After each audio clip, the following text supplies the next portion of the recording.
Veelam finds himself standing before the giant doors of the Anunnaki temple. He knocks. A door swings open. Standing before Veelam is a giant golden god with the face and horns of a goat and the body of a man. He says, "Who are you, and what is the purpose of your visit?" "I am Veelam, bronzesmith from Uruk, an Uruk priest. I am here to speak to Inanna. Is she here?" "All the gods of the Anunnaki are here, except for Ereshkigal. May I speak to her?" "Wait." The door closes. Veelam waits. "Inanna is expecting you, but she does not want to talk to you." "But I must talk to her. I have an appointment." "Whatever you have to say to her, you can say to me, and I will speak for her." Veelam says, "She is standing right there. I can see her." "She will not speak to you until Reed is burned alive to death at the stake. It is your duty as a Rook priest to see that is done." "Can't we just burn a goat or a pig or a thrall in his place?" "Inanna will accept no substitutes." "Why does he have to be burned? Can't we just poison him or slit his throat or drive a knife through his heart?" "Perhaps you forgot Reed personally selected his own method of sacrifice, and we know the reason for this selection was to make it easier to replace him with a substitute. Now you're just trying to back out of his deal. Inanna made it clear that Reed is to be burned alive to death, or she will destroy Babylonia one city at a time." "You are not aware of this, but Reed is leading an Elamite army to do just that." "No shit." "Yes, no shit." "Who are you, anyway?" "I am Baal, Levantine deity, Canaanite god of fertility, weather, rain, wind, lightning, seasons, war, sailors." That face, that goat face, is that a mask or..." "It's a mask. It is supposed to be a ram, but my artist can't model for shit." "Why the mask?"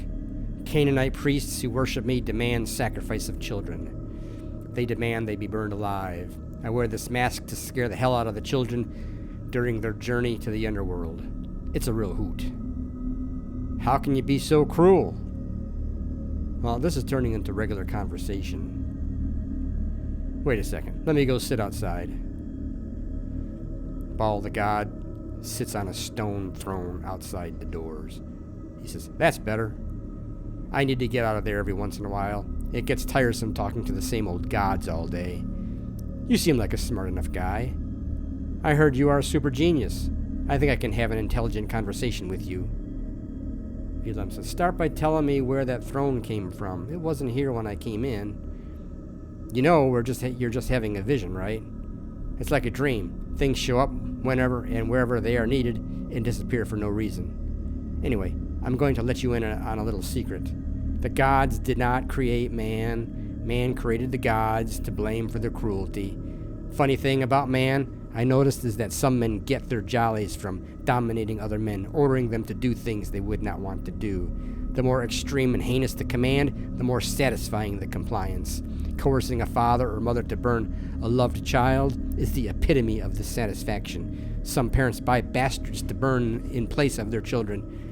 They're running around all over the place. Some think they are doing society a service by culling the herd, so to speak. You know that Reed was selected for sacrifice because he fathered too many bastards.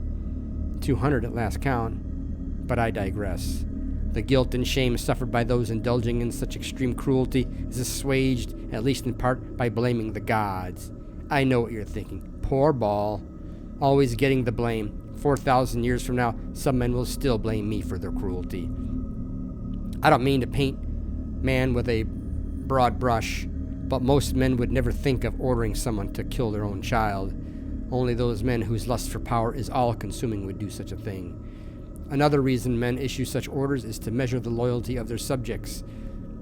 These power-hungry men know that if they can get people to murder their own children, they can get them to do anything." "Well, that's pretty fucked up," says Veelam. "You know, this vision isn't real, don't you? Nothing about it is. The drug and the mushrooms, future man will call it psilocybin, has a way of splitting the knowledge in your brain both conscious and subconscious, into fragments, tossing it up and letting the pieces fall randomly. An extraordinary brain organizes these fragments into a coherent narrative as they fall. A lesser brain may be left with thoughts hopelessly disorganized, losing its ability to distinguish dreams from reality. For most, the confusion is temporary. For a few unfortunate others, the confusion turns to permanent madness. Come on, follow me. Let me show you something. See that? That's the kind of pit humans throw their children into.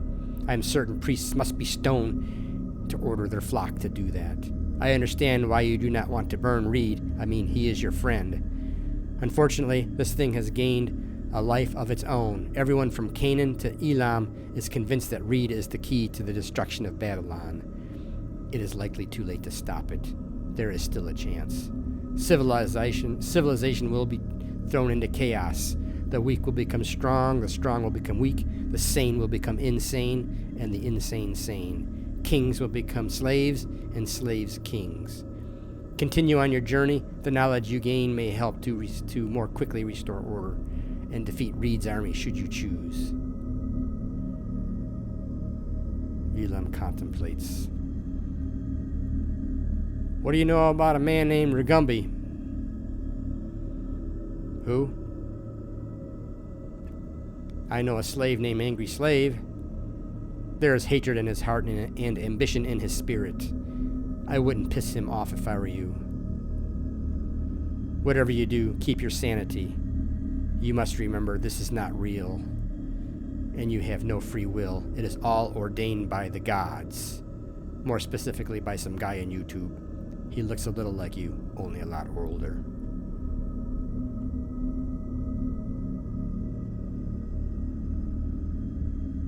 Veelam awakes from his trance. He says, "Fuck me to tears." End of Wrath of Pharaohs 29. Like, comment, subscribe.